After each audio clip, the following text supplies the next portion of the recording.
great.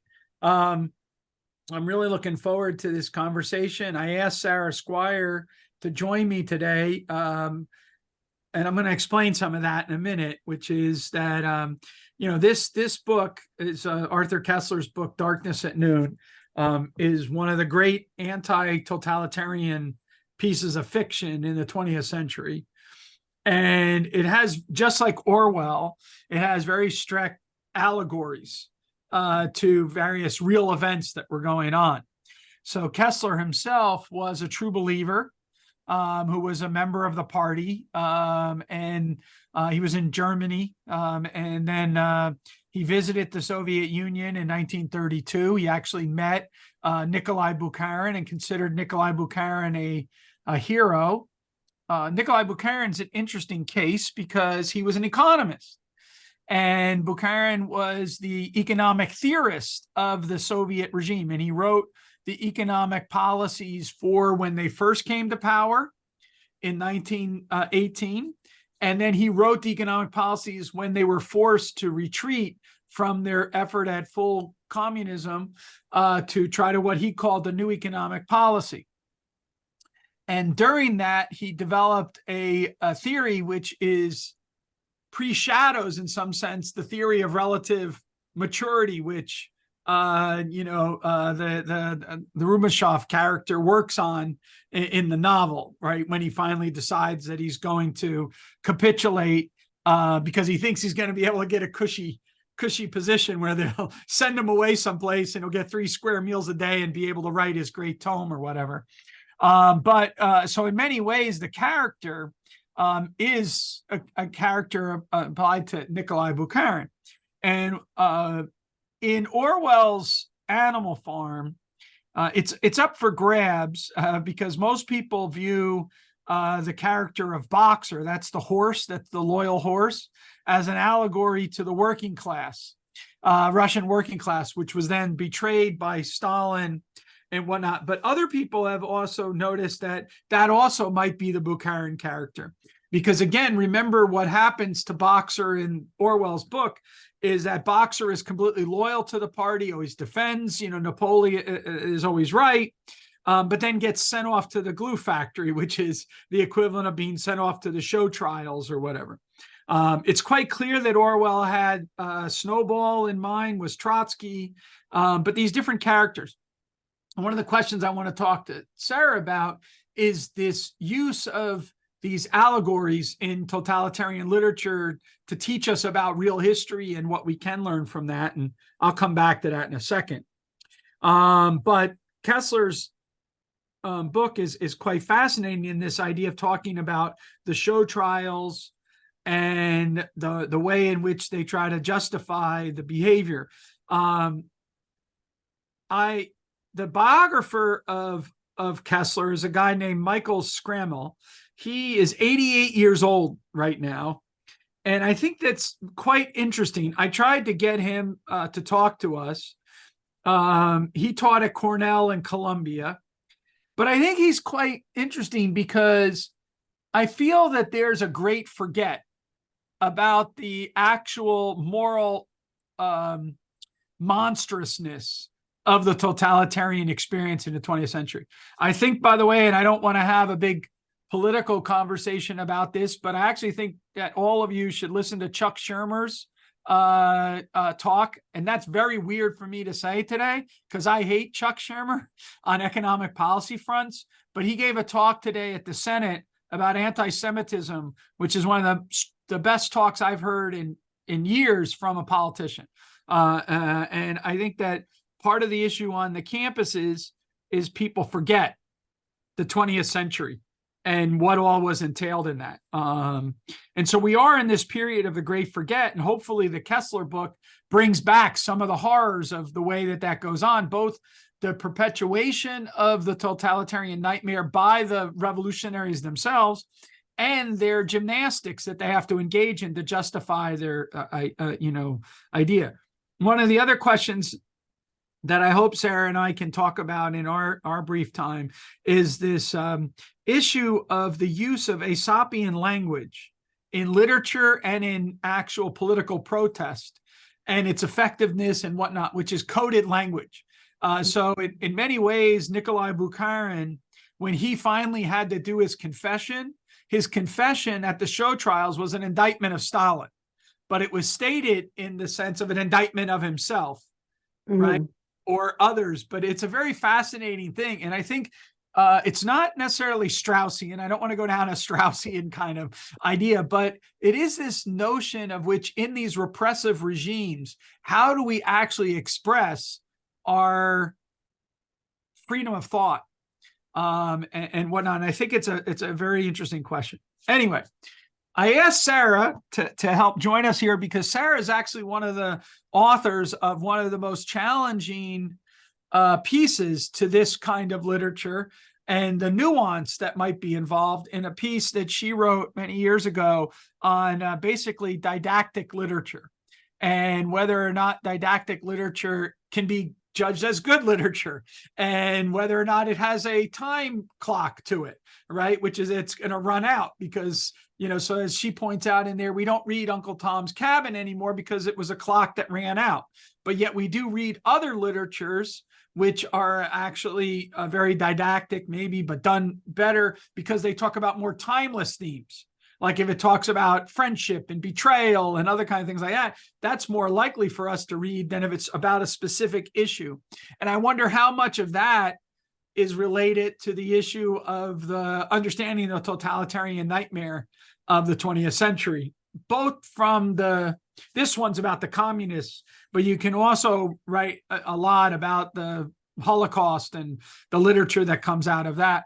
In fact, I just was saying earlier today, I teach comparative economic systems.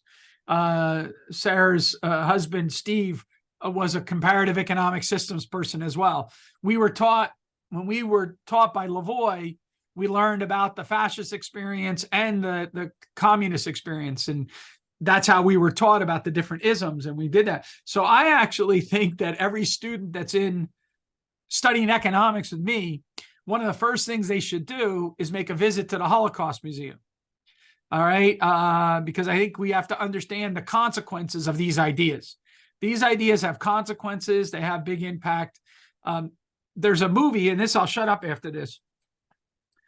There's an economist named Paul Gregory, and he really dove into the archives once they were opened up after 1989 and then 1992. And he's done a lot of work, but one of the things he did as the years wore on, he started to focus on voices that don't normally get listened to. So one of his books is it's called Women of the Gulag. So what he did was he tracked down survivors of the Gulag and then interviewed them, and they produced a documentary film. And that documentary film actually ended up by being shortlisted for the Academy Awards and everything like that. So it's called Women of the Gulag. But what's fascinating is when you watch it, it doesn't have the kind of raw emotions that would be invoked by other totalitarian experience like the Holocaust, precisely because we didn't have photographs of the gulags out in Siberia. We didn't, and the women, when they tell the story as horrendous as it is in very matter-of-fact language, right? They're just like, yeah, this is what we had to do. This is, and so it comes up. And so it's very much like a Hannah Arendt banality of evil. Like just, and that also raises all kinds of interesting questions about how art can maybe capture something that in our own retelling, we don't really capture. And so we have to actually have imagery that hits us in the face at some level. And then that brings my challenge back to Sarah, which is that in the hitting in the face, is that didactic or is that just good good art. Anyway, okay, so we're here with Sarah Skwire. She's one of the really unique people, one of 10 people in the world that has thought about the relationship in a serious way between literature and liberty, and literature and economics and the social sciences, and this. She's written quite a bit about this, and has she's actually, if I understand this correctly, actually taught a course, or at least gave a series of lectures on Animal Farm at one point in an educational project. And so thank you for joining us here. And I will shut up and start, what's your reaction to reading Kessler's book, and how do you think about it? So first of all, thank you for having me. It's a pleasure to be back. And as I recommend to all of you that when Boettke asks you to do something, just say yes. Because it's always going to be great. You're always going to have a good time. I've not steered myself wrong by doing that over the years.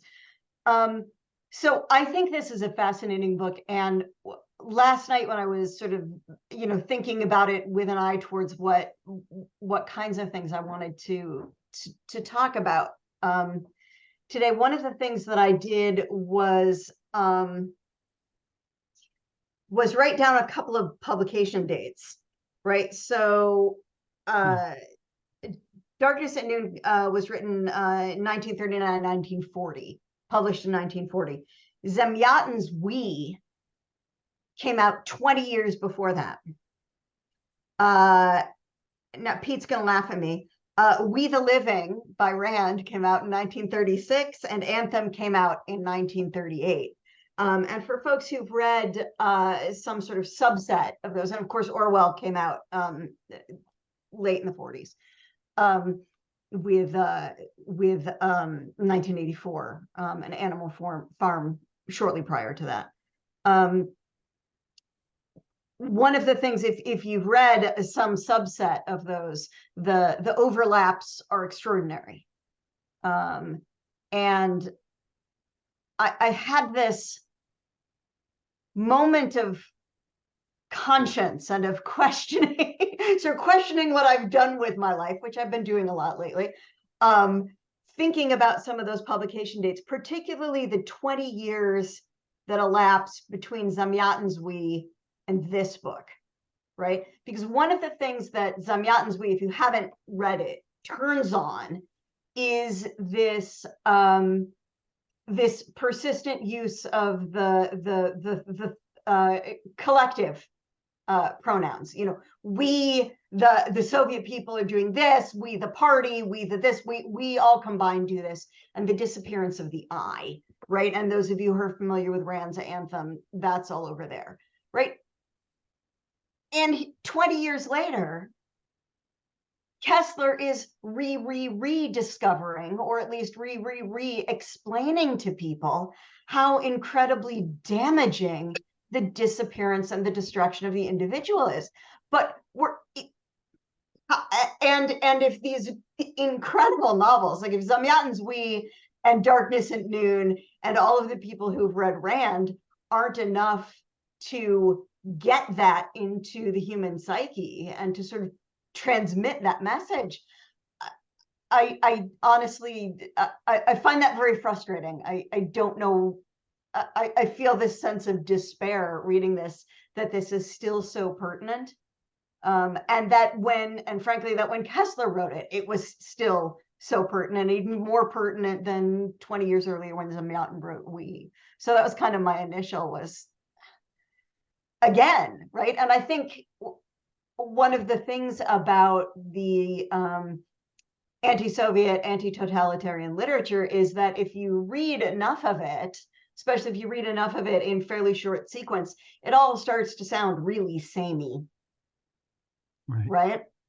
I don't necessarily think these days that that's the fault of the literature.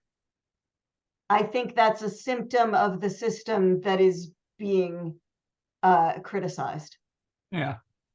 I think it's fascinating to see, going back to your point about the time clock and the different thing. So one of the issues is with the elimination of the I, Rubashov is forced to face his own betrayal of his own close intimates. For example, his secretary / lover that he actually, and that's kind of like Orwell talking about, Winston and I can't remember the Julia.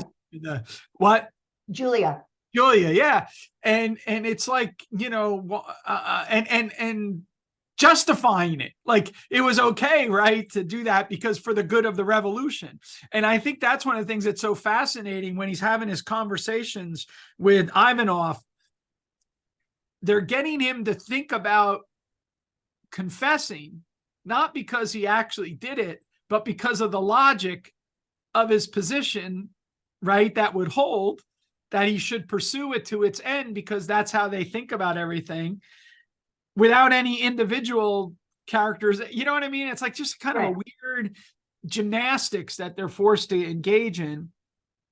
And I do think that you're right, that this kind of combination of mental gymnastics combined with, for lack of a better word, like losing your moral compass, results in becoming a moral monster without knowing it. Right. And we even, at least I became very fond of Rubashov over the course of the novel, right? He's smart.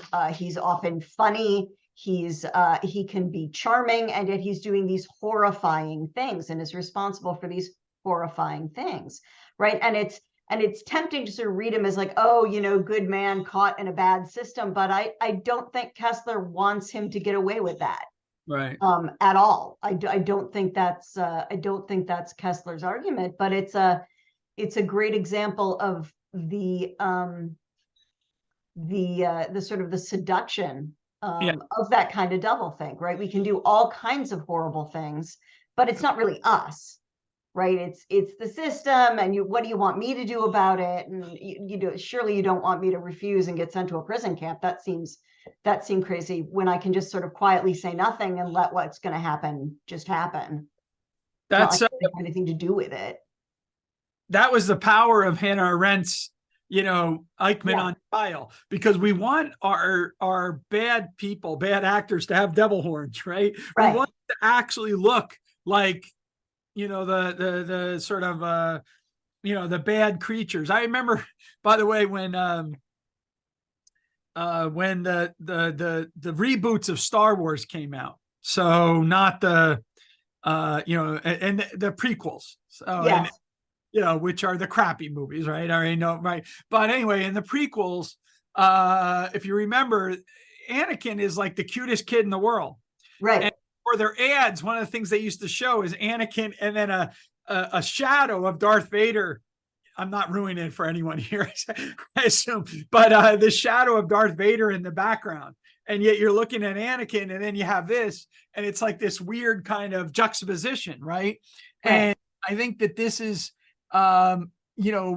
evil comes in those forms, right? It doesn't necessarily come with devil horns on it.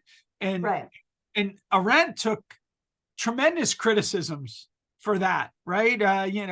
Within her own community, right? And so, but it's such an important insight, I think. And again, it's not to let them off. It's not because the system created it. It's actually just that, it's the, what was the thing that's important to remember? Do you remember, Sarah, this book by, I think his name is Goldenhagen, right? Hitler's Willing Executioners. Yeah. Goldhagen, is that the name? Am I something like that? Correct. Anyway, one of the things that's fascinating about that book is just how, much everyday people's attitudes were the things that justified the most disgusting, totalitarianism. And I don't know if you know this, but if you actually look at the most recent voting patterns in Germany, the people that had the strongest support, if you divide it up into the villages and everything like that, the ones who had the strongest support for Hitler are now the ones that still have the strongest support for the populist, right-wing conservative things. It's still like these attitudes or whatever. It's very hard. They're sticky in a way, which is weird. Right. Because they're what everyone, the beliefs or whatever. Right. And we see that same kind of sort of the banality of the everyday human who just sort of gets swept along and finds themselves making evil choices without necessarily giving them a whole lot of thought, but it's what everybody else is doing. You see that in Spiegelman's Mouse, particularly in his portrait of the Polish people, which got Spiegelman into plenty of trouble over the years. So can didactic literature work? Well, okay, so Pete and I tangled about this at a conference, and I have to be clear, Pete invited me to give this paper because you wanted me to be ornery about it. So I may have been more ornery in the paper than I actually am in real life.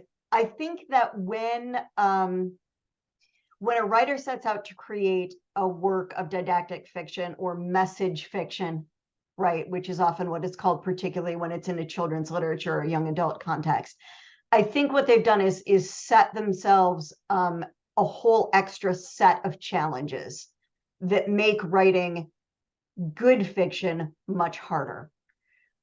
Because your primary goal when you set out to teach a lesson with the thing that you're writing, your primary goal is no longer to write the best story that you can write, right? And to interest your reader as much as you can. Your primary goal is to teach your reader to agree with you about something.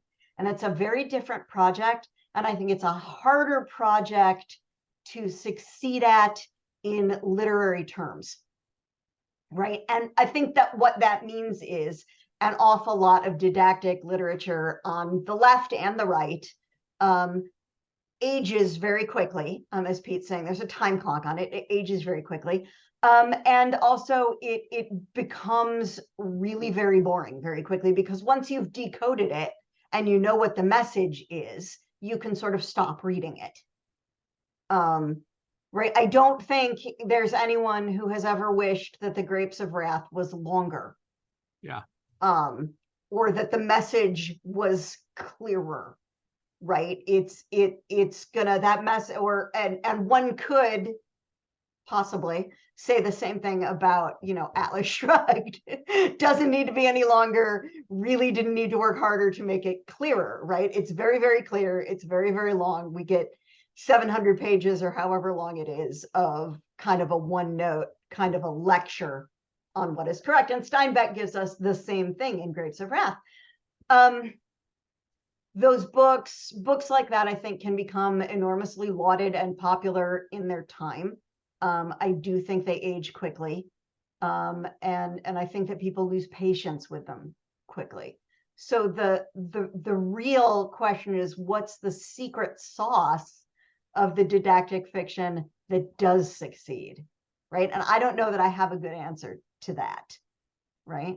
I also don't know that I have a good answer as to whether any of it really lasts outside of, like, I don't know how many people would be reading Animal Farm if it weren't assigned in schools all of the time. Right. I don't know. I think people would still be reading 1984 regardless, because I think that's a great dystopian science fiction novel. Yeah. I actually agree with your point. And I think that one of the issues, this is a little too insider baseball among libertarians, of which I'm one. So I'm not denying, so I'm not criticizing libertarians. I think most people read Hayek's Intellectuals and Socialism the wrong way. And what they read it is a supply problem, right? So if just we had more libertarian journalists, if just had more libertarian playwrights, we just had more, libertarian teachers, the world would be so much better. And so let's go and try to create more libertarian teachers, know what you're doing. You're leading with libertarianism. All right. Now, the socialists, I would argue what Hayek is pointing out in there, they didn't go out to try to create socialist teachers, socialist playwrights, socialist, novelists or whatever. What they did was they won the argument that socialism was better than liberalism. And they controlled the tacit presuppositions of the day. And therefore, what it meant to be a good teacher, was to have socialist sympathies, not that you created a socialist teacher. It was just what it meant to be a good playwright is someone who captured that aspect of it. And Hayek is trying to get us at this point, which is why this essay, which seems to be a call to action, talks about needing to be radical philosophically, right? He says we must make the intellectual quest to, this philosophically attractive Right. project again, because he wants you to take on at that most abstract level the sort of foundational arguments. So I think that's your point about when I set out to try to write libertarian fiction, I'm going to have a problem, as opposed to writing fiction that a character within it portrays certain kind of themes that others might resonate with. Let me just throw economics under the bus a little bit here. At the same time, while I love it, but there's three. So Russ Roberts has specialized in writing some economic novels, but he wasn't the first person to do that. The first people to do that are Bill Bright and Ken Elzinga. Ken Elzinga is probably the most famous economic teacher around that's still living today. In fact, an award for best teacher is given the Elzinga Award. He teaches at University of Virginia. He teaches these giant principal sections. He's phenomenal. But they decided to write books together under the pseudonym Marshall Jevons, right? So, Alfred Marshall and William Stanley Jevons. And the books are Murder on the Margin, A Deadly Indifference, and A Fatal Equilibrium. I've read at least a couple of those. Yeah, and so so have I, right? And the issue is that they tried it. They thought that they could have an economist sleuth in the same way that Sherlock Holmes is a logical sleuth, right? So Sherlock Holmes uses deductive logic, or Rabbi Tuckman, right? There's these Rabbi Tuckman novels where he uses the Talmud to solve these murder mysteries. And they thought that they could do the same thing with economics. And so, I mean, they're just not good literature, but they're good economics, right? And they always pull the rabbit out of the hat at the end by like some kind of economic principle, which doesn't really, make sense. Henry Spearman, who is the lead character, is modeled on Milton Friedman, by the way. So that's who they tried to use. But I think that those novels demonstrate your point, as well as Rand or any of these other ones. The question is that, how do we go about trying to use literature to capture the human condition that would include also the social sciences? So, like, for example, you probably could learn a lot about science or get excited about science by reading The Martian. Absolutely. Right? Yeah. And why is it so much harder in economics to do that?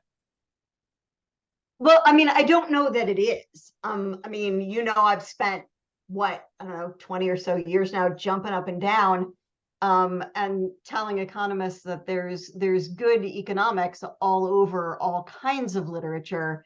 People just aren't necessarily looking in the right place. Can you hang on once? I have to let my dog out. Okay. I'm sorry. So after Sarah answers this, we're going to open it up for the Sorry about that. You do your hand, in function. That'd be great. Okay, Sarah, go ahead. So, I mean, I think that there's a lot of good economics and a lot of good social science that's out there in fiction, both fiction from the oldest time periods that you can think of, up through things that were published yesterday. I think we have not tended to look for them. I have a long list of reasons why that is. One of which is we've been told over and over again that people who write literature hate markets, and therefore we shouldn't bother looking there for things that are important to economists and that are important to people who believe in free markets. That's part of it. The other part of it is that in a lot of cases, we're looking at the wrong literature. I've argued in a couple of different places that if you want to find, say, the bourgeois virtues, if you want to find entrepreneurship, if you want to find sort of that great kind of middle class, pull yourself up by your own bootstraps and run a small business and that sort of thing, you don't want to necessarily be looking for that among novels that are written for the cultural elite. Look at that in stuff that's written for people who are taking the bus to work, right? Romance novels, murder mysteries, science fiction, westerns, genre fiction of all kinds, right? And that back a ways too, right? Stuff you can pick stuff up off of, there aren't newsstands anymore, but if there were newsstands, you could find those things on the newsstand published yesterday. But you can also find that kind of material in literature written prior to World War II, prior to World War I. Keep going back. That is a really important insight, I think, because we are intellectuals, and so we tend to focus our effort on the literature that goes to the intellectuals. I mean, what you just said is like, if I was to look at novels, I'm going to go and look at like the New York Times, bestseller list, or the Times Literary Supplement, or whatever. Right. Let me, by the way, put in a plug for a great book and a great TV series to everyone here. And that is Lessons in Chemistry. Yeah. I absolutely love the book and I love the TV series. And it made me want to go. I have two aunts, both of whom were roughly that same age and struggled with their own, like they were high-end academic achievers, are the only ones in the family that did that, but they also struggled with the very things that she's talking about in her book and everything like that. And so I was quite fascinated by all of it. And I want to be clear, Pete, I'm not like out of hand rejecting all literature that's written for the elite. I mean, 2 novels won Pulitzers in the last round of Pulitzers. There's Trust by, I'm losing his first name, by Diaz, right? Which is Hernan. Sorry, Fernan? Oh, Hernan Diaz.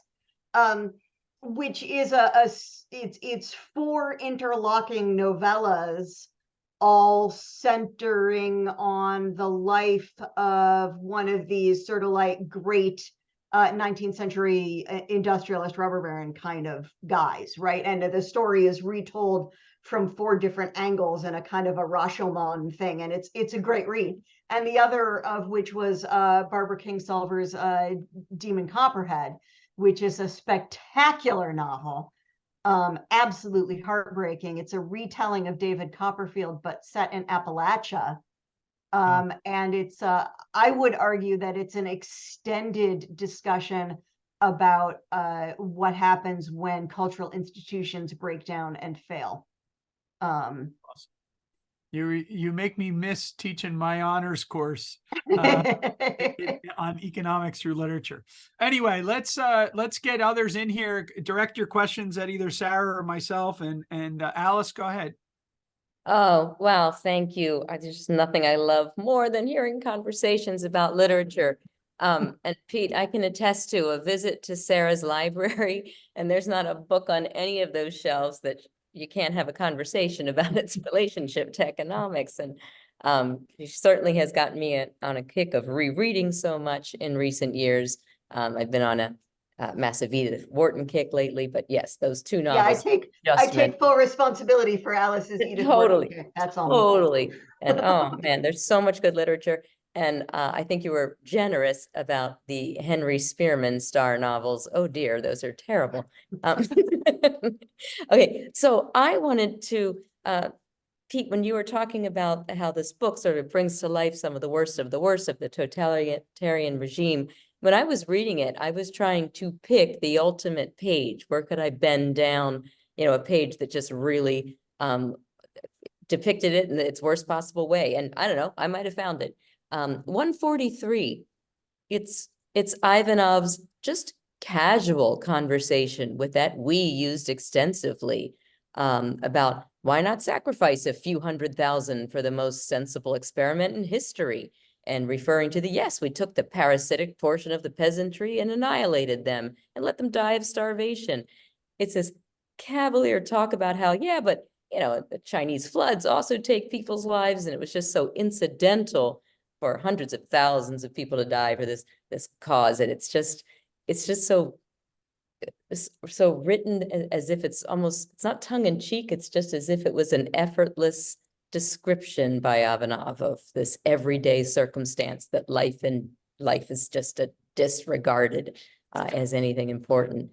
Then I do want to ask a question. So I guess Sarah or Pete, when have you ever read a novel, and I have loved reading this, with a love interest as brief as she was, Orlava, who's so weird and so unusual as just like a little bleep of this person that then is only recalled through memories of afterwards.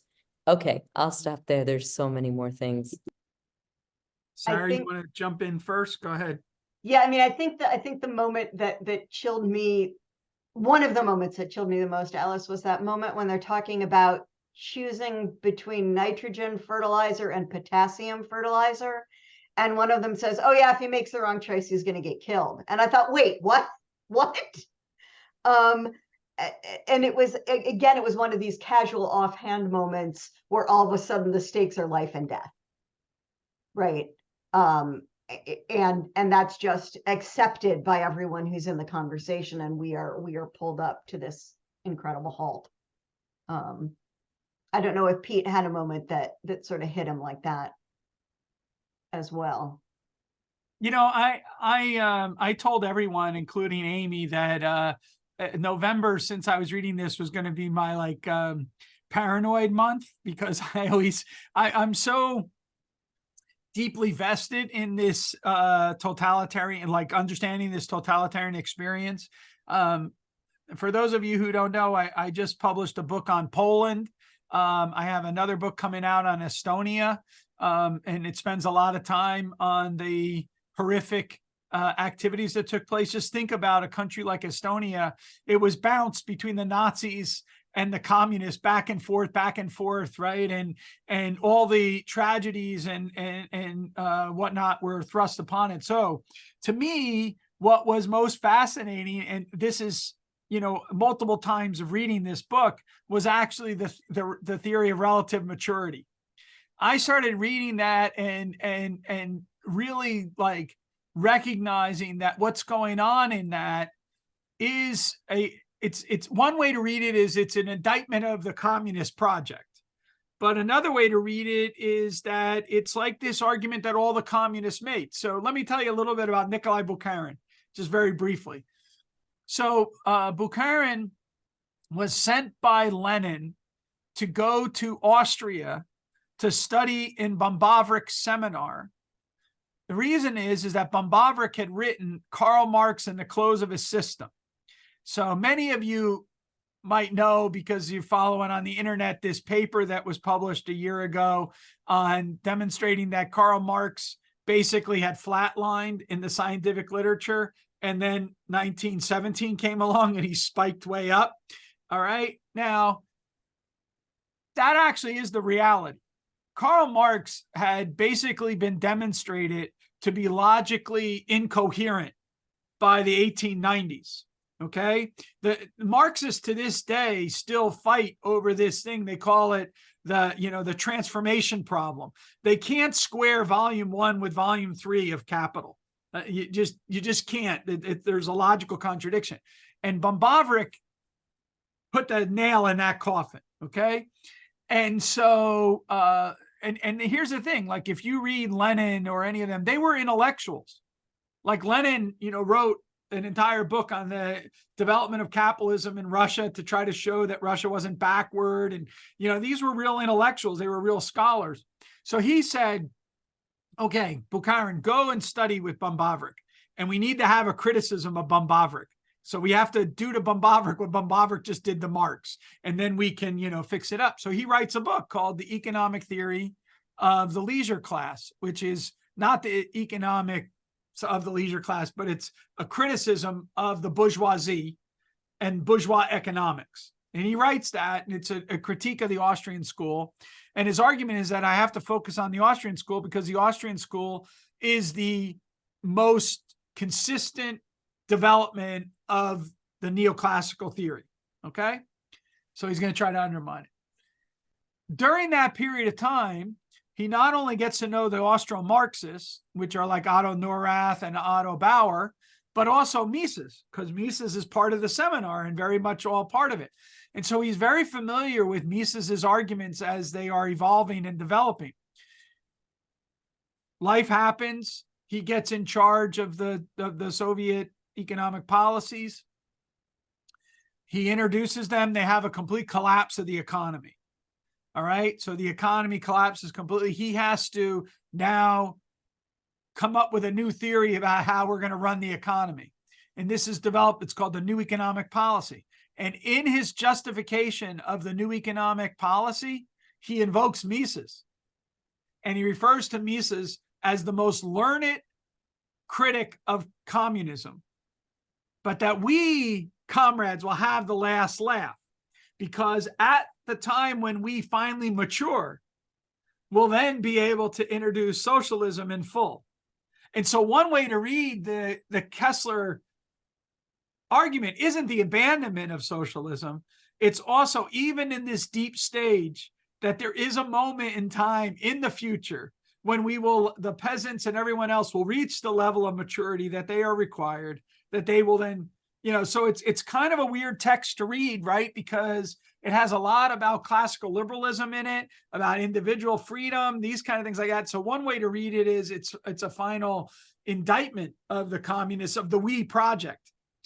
Or it's actually a fulfillment of the we once we actually have matured enough. Right. It's an interesting kind of thing. So to me, that's what I was wrestling with, because I think that we are engaged in, now this is where you'll think I'm nuts. We are engaged in so many things on our university campuses, in our society as a whole at the moment, which are in fact expressions of the kind of concerns that were being raised by these authors in the period between 1920 and 1940. Right? Exactly. Like, what are the consequences of collectivism? And I think that we have like a rise again of a new collectivism that has been a brainworm in young people, and that has influenced them and caused a lot of the issues that's going on. And I don't know how to fight it. I don't think you can fight it with economics like the way it was when I was a kid. So when I was a kid, we had gas lines. If you explain government causes the gas lines, the first thing you think is, oh my God, supply and demand is the most beautiful thing I've ever seen in my life. Let's understand government's at fault. You had Reagan, you have Thatcher all telling you this is what's going on. You got Milton Friedman, explaining it in detail on PBS and everywhere else. I don't think that message resonates with the young kids today. And I'm trying to figure out what the hell is the message that would address their concerns to make them realize the frustration and dangers of this collectivism. That was long-winded response, but that's what the book made me think about again, was the dangers of collectivism. So kind of, and the steps, the mental gymnastics that we go to try to immunize ourselves from the horrors of that collectivism. Scott. Pete, I could listen to you talk all day. I love what you said. I'm gonna be a bit of a bomb thrower, maybe. Along the lines of, is fiction really the best method for communicating the ideas? So that's a generic question. And I read a fair amount of nonfiction when I was in high school and college. I read 1984, Lord of the Flies, all that kind of stuff. I had a good English teacher, and I really loved it. But this is the first novel I've read in literally 30 years. And I think maybe the better answer is a coordinated marketing strategy for classical liberal ideas and libertarian ideas. And my feeling is until we get to something like that, is we're going to be spinning around rather than not only educating but kind of hitting the customer, the guy who's riding the bus, the guy who's serving Starbucks coffee, a marketing message tailored to them will, in my opinion, that is when the breakthroughs will come. So that, not so much a question, but a comment. Thanks. Yeah, I mean, I would never, I would never suggest that the Liberty Revolution, I'm sorry, it's hard phrase to even like really sort of get behind, but if there's going to be a Liberty Revolution, I would never be the one to suggest that it's going to be carried along on the backs of the novelists and the poets. That's certainly not what I'm saying. I think that if we care a lot about sort of the big house, the big tent that we call classical liberalism, that we call the liberty movement, that we call free markets, that we call all of this stuff that we're engaged in caring about. If we care about that and we want as many people involved in it as possible, we have to open as many doorways as we can, because the doorway you're going to use to come into it is going to be different from the doorway that Shelley's going to use to come into it, which is going to be different from the doorway that Victoria comes through, which is going to be different than the doorway that I got here through, which is going to be different from Pete's and Kate. You know, it's going to be different for everybody. So the reason that I spend so much time talking about literature, first of all, is because I love it, and it's what I'm trained to do, but also because for me, that's an important doorway to almost any kind of an idea. And I think that there are people out there for whom a supply and demand graph is the way to go. That is absolutely, it's the most beautiful thing you've ever seen. It communicates perfectly. Look, I've had long discussions with people who, when asked for the most beautiful written work they can think of, I think it was Buchanan's paper on externalities, which is, I think, about 3 pages of calculus, and virtually no English. You know, I have a very different definition of beauty. That's fine, but we need to, we should want to appeal to a lot of different kinds of people. That's part of that coordinated marketing strategy that you're talking about. And I think, and I've said this before, that if we don't pay attention to things like literature and the arts and film and popular culture, we are cutting off an enormous chunk of material that could be incredibly, incredibly persuasive for us. Because I do think that there are more people who are going to be persuaded by arguments that are conveyed in the course of watching a really great Netflix series about something other than economics than there are if you walk around and you say, but here is a graph about supply and demand. Don't you see why this is so great? Yeah. Though I do think both of those are, you know, legitimate marketing strategies, they're going to reach very different people. And if you know, if you only talk about economics, you're only going to reach economists. I love economists, but you know, we need more than just that. I want to sort of defend the interaction effect, because I actually think I'm going to get all eggheadish here, which is David Hume. So if you go back and read David Hume on progress in the arts, sciences, and commerce, and the interrelationship between those, I think that is what McCloskey is trying to get at in her bourgeois virtues. It's not just that we get more, when she talks about the 3,000 increase, right, which is the hockey stick represents, it's not just that we have more stuff, right? It's not just that we have more accumulated stuff. It's that we actually have all these things that make life wonderful, right? That are made possible because we've been lifted from the muck of escaping a Malthusian trap, right? And so we're able to have artistic expression. We're able to have, you know, athletic competitions, right? All these kind of things that otherwise we wouldn't even be able to have. And so I think that, you know, our defense of freedom to young people today has to, in some sense, revisit Hayek's chapter in the Constitution of Liberty, right? The creative powers of a free civilization. Yeah. But talk about that more than just the tremendous economic growth that we achieved. So you think back to the book we read, you know, by Matt Ridley on innovation, you know, how innovation works. You know, mainly, you know, what we hear in that is about all the tremendous material progress that we get, right? But it's actually like, how about all the innovation that takes place in artistic expression? You know, how about the freedom that, you know, conveys with it?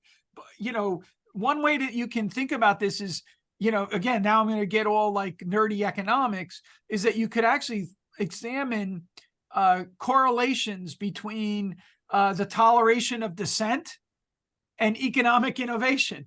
Like a society that allows for dissent is a society that allows for innovation. A society, which is what Eric Idle from Monty Python says about comedy.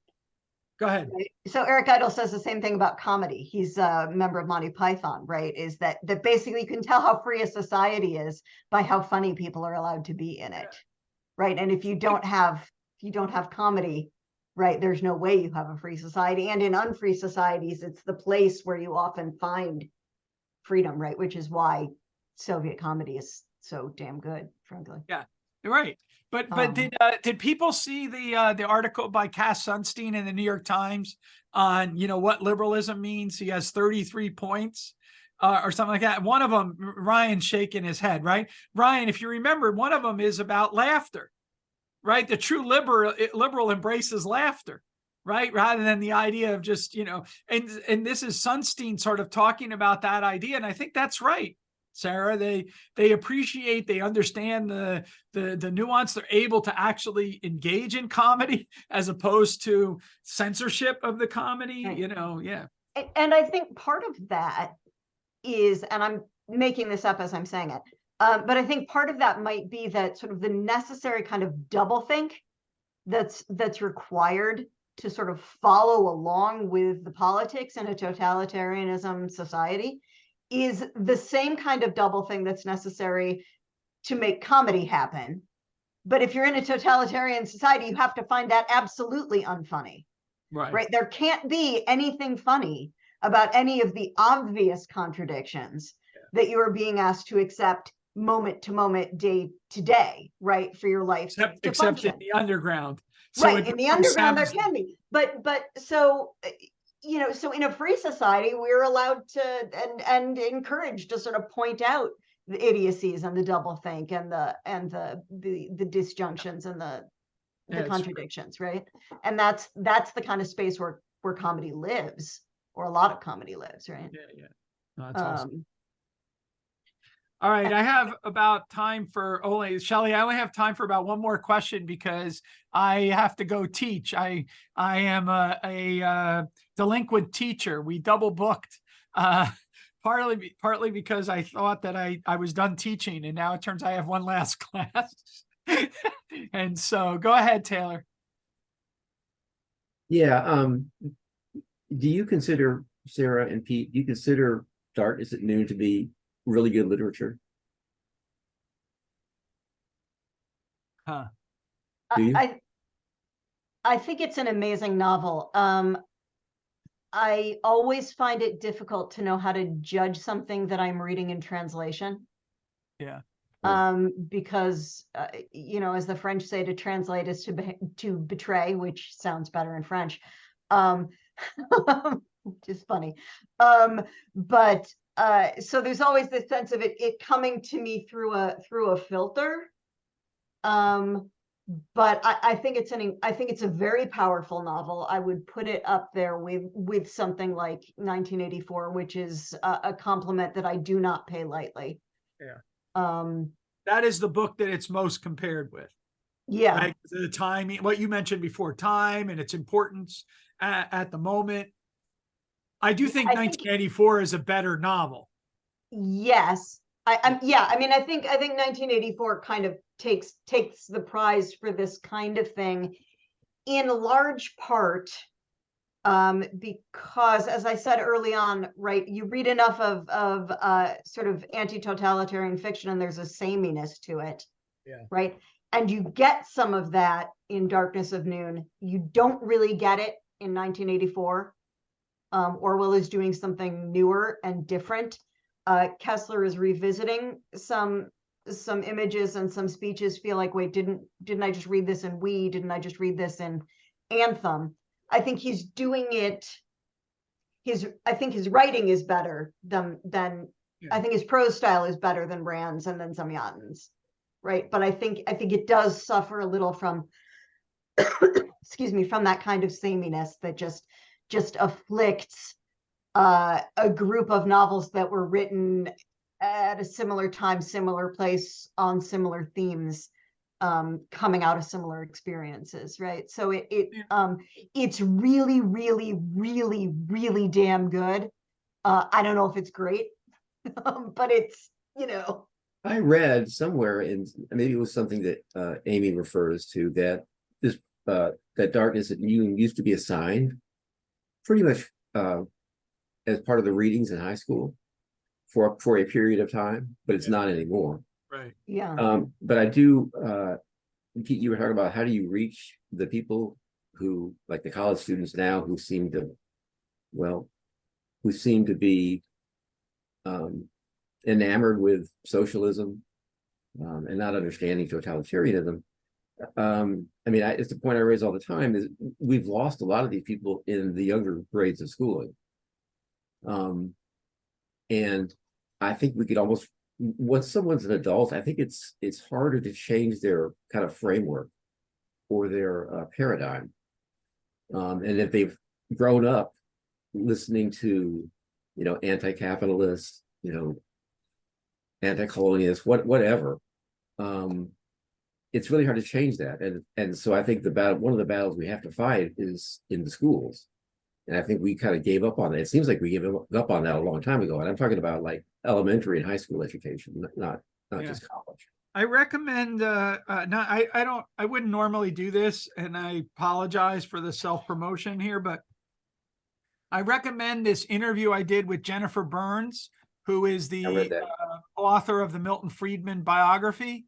The very end of it, because I asked her about this issue having to do with history. She's a historian at Stanford. She was trained at Berkeley and then taught at Virginia and now is at Stanford. And she put her finger on it. She said, oh, that's the cultural turn in history. When we turned away from actually telling history to what narrative we wanted to tell that was culturally like attuned to the moment. And for lack of better words, I think this is a large part of when history became grievance studies rather than actual history. And, one of the reasons why I mentioned the Chuck Schumer, speech today is he actually talks about like the real history of the oppression of the Jewish people. That was that's all part of what happened in the Holocaust and the period leading up to that. And how it touches his own family, for example. So he tells a story about his great-grandmother. His great-grandfather was the rabbi in a town in Ukraine. The Nazis come in and they ask her to gather everyone in their family. And so then they all gather there. 30 people are gathered on their front porch, and the Nazis gun them down, okay, in front of the whole village to show them that kind of inhumanity that was expressed upon a people is something that kids that are protesting today don't remember at all. Like, and to me, for example, at George Mason, when, we had the kids tearing down the photos of the kidnapped kids, or then, protesting and what they were singing in the main square or whatever. To me, that was a function of people not knowing the history, right? They're not knowing the history and the humanity that's all involved in this. This doesn't justify any other kinds of actions by, Israel or whatever, but it does raise a whole question about, what you understand in terms of when you say things that are so inhumane towards others. Right. And why is it that that's okay for some people and not for others is just tragic. Right. And it's worth noting, Pete, that one of the points that's made frequently in anti-totalitarian fiction, and that appears over and over again in Darkness at Noon, is this very deliberate destruction of historic fact and historical memory that is done quite intentionally in order to make it possible for those who are in power to sort of put any story that they want into place, right? And we see it, Orwell gives us, of course, the example par excellence with throwing things down the memory hole, right? And then just it's not rewriting of history, it's the obliteration of prior history, such that it never happened. We get a more realistic portrayal of it here in the Kessler, but I think it's enormously important, and I think that our cultural moment that we're living in, in this instant, as you rightly note, we're seeing some of what happens when that goes on, right? Even when it's done in a free society, right? When we start destroying our own history, when we stop teaching our own history, we don't have anything left to combat whoever wants to come in and take up space in the minds of our citizens and our children. Yeah. At the end of our book on Estonia, we quote Orwell to that effect in understanding, because it's all part of this broader educational project on the realities of socialism. Yeah. And this is the battle that we need to actually, get real about the understanding of what the experience was in the 20th century. And this sounds silly, but if we don't understand the consequences of ideas in the 20th century, we're not going to understand them in the 21st century. And my biggest fear is that we're going to repeat the errors of the 20th century in the 21st century because we're not paying enough attention to what we should have learned. But, again, November's my paranoid month, because we always celebrate the anniversary of the Russian Revolution, and then we also read Kessler's book this year. So, Yeah. It's like I'm reading all the paranoia stuff, and I'm finishing this book on Estonia, and I'm reading all about the horrors there. So I'm like, horrors everywhere, right? So anyway, I thank you all. As Shelley pointed out, we're going to have a Ask Me Anything, but that's in the context also of the Arthur Selden book.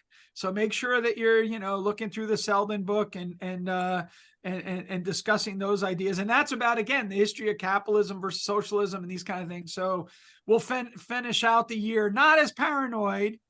We'll be more optimistic, but we can go from there. But thank you all very much. And I'm sorry I have to run so quickly now. So thanks, Shelley. Thanks for having me.